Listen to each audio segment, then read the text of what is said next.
ته په ژوند کې ډیر مهنت کې خو بیا هم پیسې در سره نه پاتې کیږي. ته دا فکر کې چې مالدار خلک صرف خوش نصیب وي او مونږ بد نصیب یو. راځه نن یو رښتیا خبره واوره. د مالدار او غریب فرق په پیسو کې نه دی، په سوچ کې دی. او تر څو پورې چې د خپل سوچ بدل کړی نه وي، ستا ژوند به هیڅکله بدل نشي. د ژوند د ټولو غټ دروغ دا دی چې صرف مهنت انسان مالداره کوي.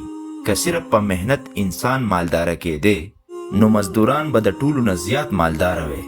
خو داسې نه ده. غریب انسان ډیر مهنت کوي خو بیا هم هغه په هغه ځای ولاړي. ولې؟ ځکه چې د هغه سوچ هغه مخکې تګ ته نه پریږدي. غریب سوچ څه شی دی؟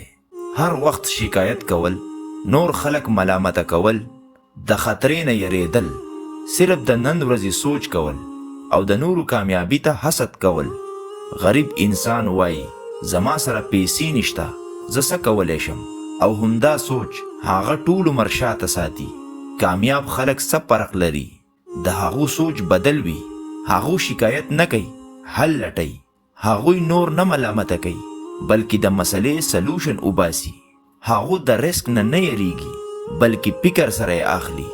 هغو د راتلونکي دپاره سوچ کوي. مالدار انسان وایي زما سره پیسې نشته خو زه څنګه پیسې جوړولی شم؟ که ته خپل ژوند بدلول غواړې نو اولی خپل سوچ بدل کا. نن نه وروسته زما سره څه نشته، د دې په ځای زه زده کولی شم. زه نشم کولی، د دې په ځای دا وایه زه به زده کړم او بیا به وکم. زما سره وخت نشته، د دې په ځای دا وایه زه به خپل وخت سم استعمال کم. دا یو څو لاینز ستا ژوند بدلی. دا دنیا د شکایت کوونکو نه ده، دا دنیا د عمل کوونکو ده. ته موبایل لرې، ته سوشل میډیا ګورې، سکرولینګ کې، خو د خپل ژوند دپاره څه کې؟ رښتیا دا ده دا موبایل ستا راتلونکی وخت جوړولی شي او ستا راتلونکی وخت خرابولی هم شي. که ته غواړې چې د غریب سوچ نه وځې نو دا 3 کارونه وکړه. هره ورځ یو نوی سکل زده که. خپل وخت ضایع کول بند کا. د منفي خلکو نه ځان لرې کا او د ټولو مهم په خپل ځان باور ولره. یاد ساته ته کیدای شي غریب پیدا شوی خو غریب پاتې کېدل ستا خپله فیصله ده. نن فیصله وکړه.